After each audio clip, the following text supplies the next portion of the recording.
Okay, so we got another Boswellia update here. So it's been only 2 weeks. Last time I repotted these was actually June 23rd, and it's now July 7th. It's been 2 weeks exactly, I know that. So, yeah, they don't need to be repotted yet, but they are decent size. So let's try and get this in good perspective here. And I haven't watered them since. So let me just see how they look on camera here. Oh yeah, so you can see here, not too shabby. But yeah, I haven't watered them since, but I kind of want to repot them anyway. So I'm going to repot this one first, I guess, because I'm holding it. So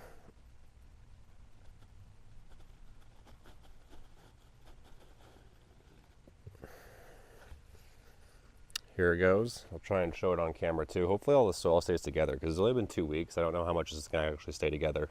It could actually all fall apart before my eyes, which would not be great.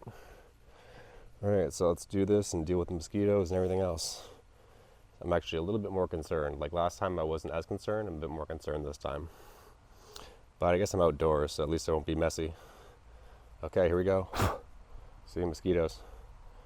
It's like one that I've already killed in my hand there. Okay, 3, 2, 1.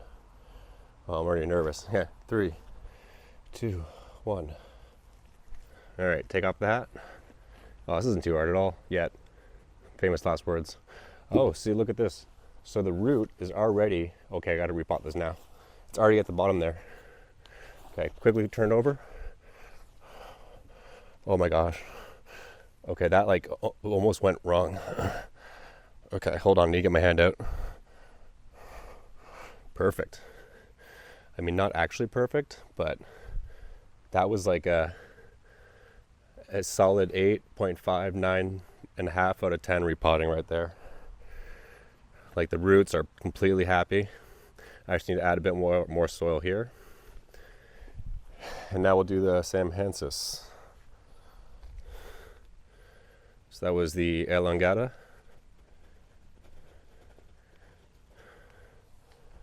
Yeah, it was a little nerve-wracking there, not gonna lie.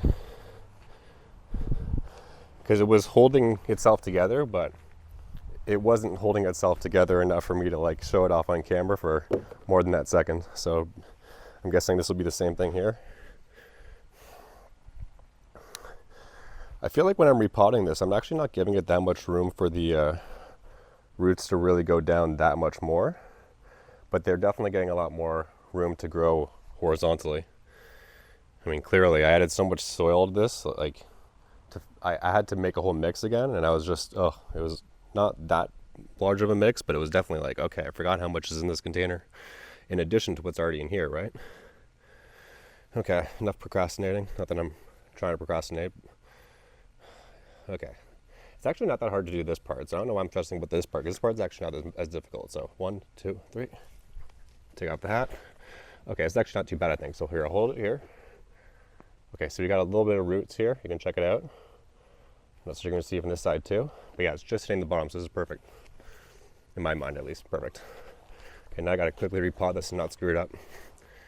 Okay, 3, 2, so nerve-wracking. 1. Oh, crap. Okay. I was like, oh, crap, because I was about to like just try to drop it, but then I'm like, this corner is not going to be happy. Oh, perfect. Okay.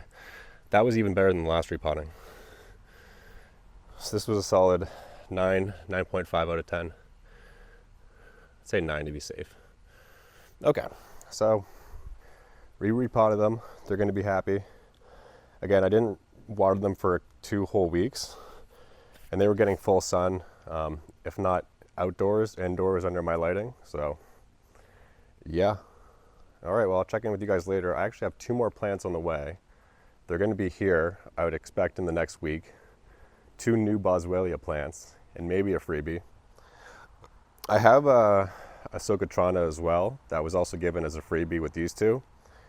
It hasn't woken up yet, and it's been over a month, so I've tried just even putting it deeper in the soil, because I'm thinking like, okay, maybe if the soil dries out too much, then the roots kind of start to form, but then they don't actually grow. So counterintuitively, I'm actually trying to make sure it's deeper and maybe even water it, not like to be more moist, but just more often. Anyway, but check out these ones, which is looking pretty sweet. So I'll give you guys an update later. I don't know when I'll be upsizing them from these containers. That could be a minute, because I don't even have, like, I have one larger container size in this. I mean, if you don't count my outdoor containers, but for indoor or hydro, this is the largest. So these will be in this for the next minute for sure. And I mean, they can continue growing in here. I just kind of think that plants always like to have the largest size container possible, just so that the roots can be really happy. Some people think sometimes the opposite, like, oh, if you have more constrained roots, they like that because then they can kind of, I don't know, maybe like secure themselves more, because if they're maybe more sparse, you kind of feel like, oh, they're going to be too spread out and not too contained in one mass. But I don't think that would make any logical sense normally otherwise. Because over time too, the roots will just continue to harden up and become sort of like little tree trunks in themselves. So might as well just give them more room to do that. Okay, well, I'm going to water this now. I don't really think I need to do much in terms of like giving these nutrients at all. I think for what I'll do is I'll actually, yeah, for like maybe like for the next few months, not give them any nutrients in general. And then maybe I'll just see from there if I want to add something. But all right, I'm just happy how it went. That was actually really, really smooth, all things considered. Yeah, so yeah, the 2 Boswellias. I also need to probably put them back inside now because it's getting to be sundown, so they're not getting more sunlight here anyway.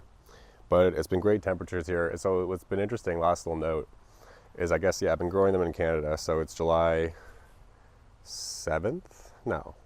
Yeah, I think it's July 7th. Exactly 2 weeks from July 23rd, so yeah, that would be that date. Anyhow, point being is this whole July, it's been, in June, even in May, it's been abnormally warm. So even right now this month, I compare it to Socotra, the island where these things actually originate from. And we're getting slightly hotter daily temperatures than they are. Even at their peak, they kind of reach like, you know, our peak that we're reaching now. And how it kind of works in Socotra, it looks like, is they have sort of a less of a climate swing. So they'll just kind of range from, and we'll go with Fahrenheit because it's not kind of more straightforward to convey. So they go from like a 74 Fahrenheit to 80 degrees Fahrenheit during the day.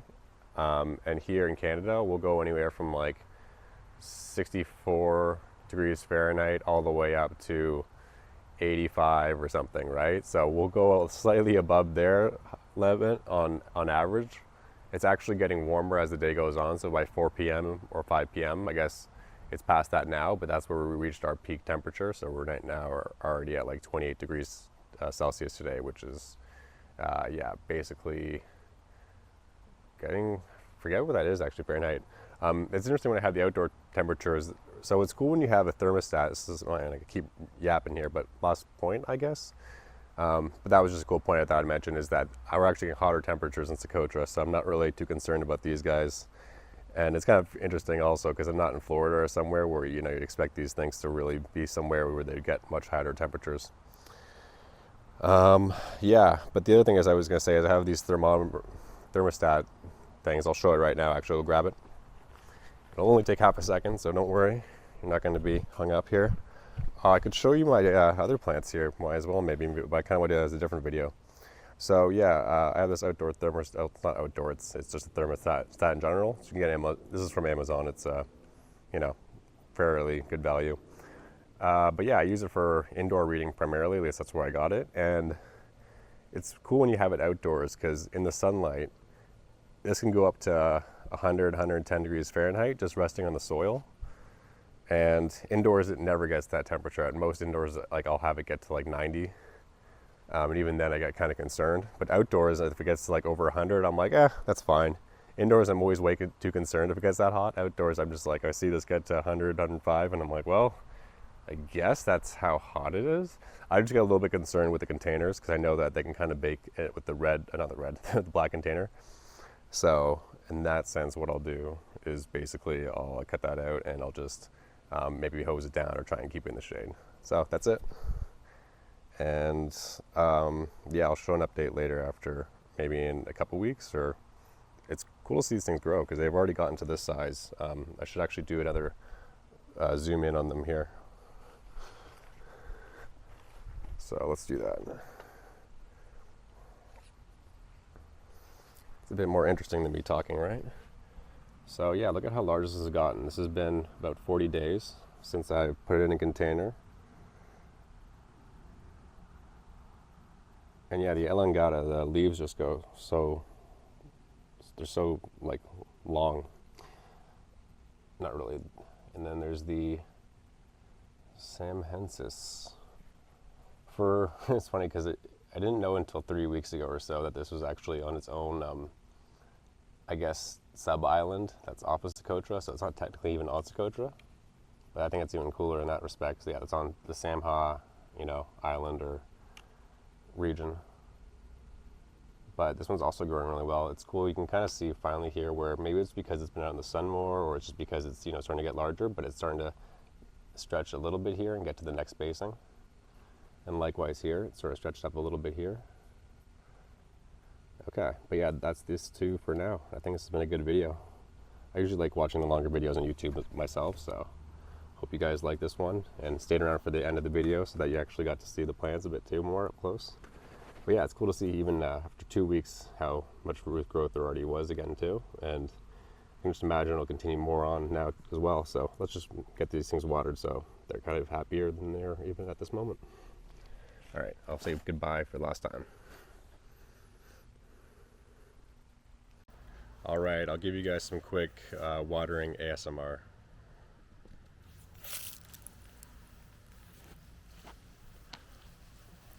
Figure I didn't want to spoil this just for myself here. See, I'm barely even, trying to get them too wet at first, because otherwise all that perlite is just gonna really jump up. I mean, it's kind of hopeless either way, to be honest, but so right now I should probably even put down the hose and compact it. I should probably put down the camera, but it's either going to be the camera or the hose, so maybe just give it a little compaction, because it's not going to get like overly compacted either way. I've got so much perlite in here. There's even some sand and other stuff. Peat's itself is, in its own way, very airy. So yeah, just give it a little bit of a pat down just so that this kind of stays together, and likewise over here. And we'll just get back to watering. Alright, yeah, you guys didn't have to stay around for this part of the video, but now that you did, here you get the patting. Okay. Now we get back to watering. So the ASMR continues, the good part. Unless you like the patting down of the soil part. I mean, that is part of the full experience, so we can't deny if you're a repotting plant purist and you really wanted that aspect of it. Gotta make sure not to cover the mic here because I don't have it on the same mic anymore. A little behind the scenes detail. So yeah, this is pretty well watered for what it is. I mean, I made sure that the soil was pretty compressed as it was, so it's a little bit difficult now to water it because although it is good drainage, and I'm kind of, what's the word, counter something myself. Oh my gosh, my vocab is just not up to par at the moment. Yeah, it is pretty well draining despite the fact that it is very compacted, because I wanted to make sure it was dense on the sides and everything as well. And look, at some point, like, the perlite's got to go somewhere. It can't all float to the top.